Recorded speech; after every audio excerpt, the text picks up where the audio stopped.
नमस्कार दोस्तों, मैं अंकुर उपाध्याय स्वागत करता हूं आप सभी का आपके अपने YouTube channel share market analysis में।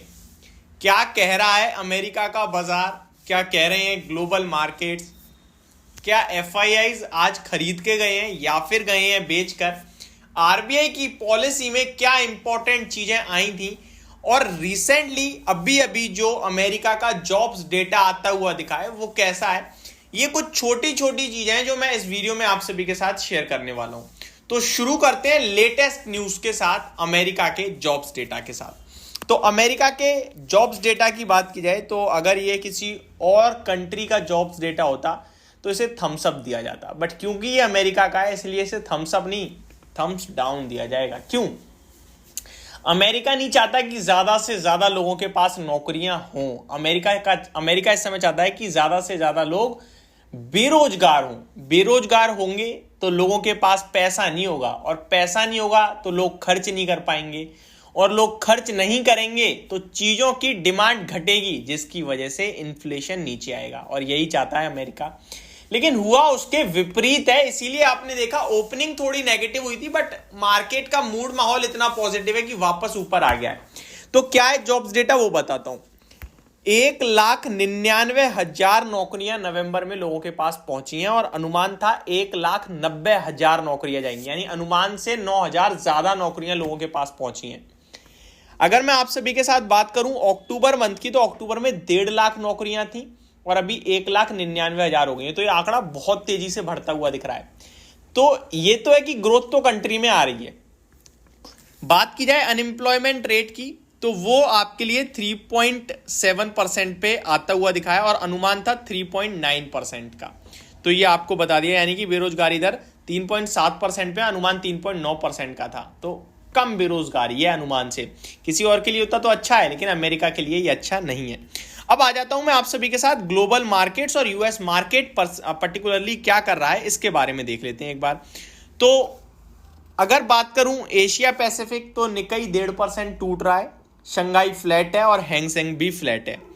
यूरोप के बाजार पे आ जाते हैं, फिटसी आधे % ऊपर है, डेक्स 0.5% ऊपर है, और कैक तो 1.25% की तेजी में। तो सुपर, बहुत ही शानदार तेजी बन रही है।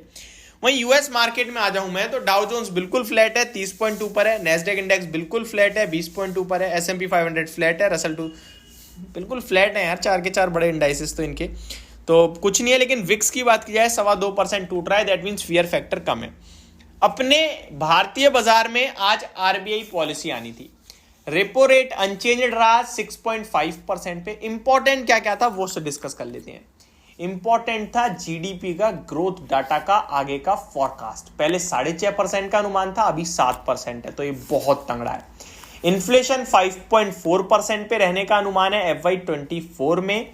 साथ ही साथ आरबीआई गवर्नर शक्तिकांता दास जी ने यह भी कहा है कि बहुत अच्छा चल रहा है, और कुछ नेगेटिव अगर ढूंढे तो कुछ था नहीं वैसे, बट हाँ नवंबर और दिसंबर में सब्जियों के दाम थोड़े बढ़ रहे हैं, जिसकी वजह से इन्फ्लेशन थोड़ा बढ़ सकता है। तो ये कुछ इंपॉर्टेंट चीजें थी आज की आरबीआई पॉलिसी में। अब आ जाता हूं मैं आप सभी के साथ एफआईआईडीआई का डेटा क्या कहता हुआ दिख रहा है आज के सेशन में, तो वो भी एक बार चेक कर लेते हैं। एफआईआईडीआई का डेटा में जाके मैं यहाँ पे आपके साथ शेयर कर देता हूँ कि एफआईआईडीआई का डेटा क्या कह रहा है। तो एफआईआईज आज खरीद कर गए हैं लगभग 3632 करोड़ का। तो बहुत स्ट्रॉन्ग बात है ये, क्योंकि आप वीकेंड से पहले माल लेके जा रहे हो, वो भी बड़ा, तो आपका कन्विक्शन कॉन्फिडेंस टॉप पे है, इसीलिए आप खरीद रहे हो। तो ये बहुत पॉजिटिव मानूंगा मैं। 3632 करोड़ की बाइंग। वहीं डीआईआई की तरफ से बात की जाए तो 434 करोड़ की सेलिंग आते हुए दिखी है। आगे बात की जाए अगर, तो मतलब बाकी तो आपका वही है कि जो जॉब्स डाटा था वो मैं आपके साथ ऑलरेडी शेयर कर ही चुका हूं। Fitch says world growth to fall sharply in 2024 but US recession avoided. तो ग्रोथ तो टूटेगी काफी अभी, बट रेसेशन वगैरह नहीं आने वाला है, ये फिच कहता हुआ दिख रहा है। तो यही आपके लिए कुछ आज की अभी तक की बड़ी खबरें हैं, मैंने शॉर्ट में डिस्क्राइब करने की कोशिश करी है। बाकी खबरें स्टॉक स्पेसिफिक काफी सारी हैं, जो मैं कल दिन के दौरान आपके साथ एक एक करके पर्टिकुलरली शेयर करूंगा स्टॉक स्पेसिफिक न्यूज में। बाकी अगर देखें तो एक कच्चा तेल कंटिन्यू एक बना ही हुआ है, इन्फ्लेशन का रूप कभी नीचे तो कभी ऊपर, वो वॉलेटाइल रहेगा। ये आरबीआई गवर्नर शक्तिकांता दास जी ने भी आज कह दिया है कि कच्ची तेल की वजह से ऊपर नीचे होगा अभी इन्फ्लेशन। और एक चीज ये भी है कि इन्फ्लेशन का टारगेट जो 4% का है वो शायद Q2 FY25 में आपके लिए आता हुआ दिखेगा। हालांकि Q3 में दोबारा बढ़ सकता है। तो ये पूरी डिटेल वीडियो मेरी तरफ से आपके लिए। होप आपको सारी चीजें समझ में आ गई होंगी। Thank you so much for watching this video. Good night guys.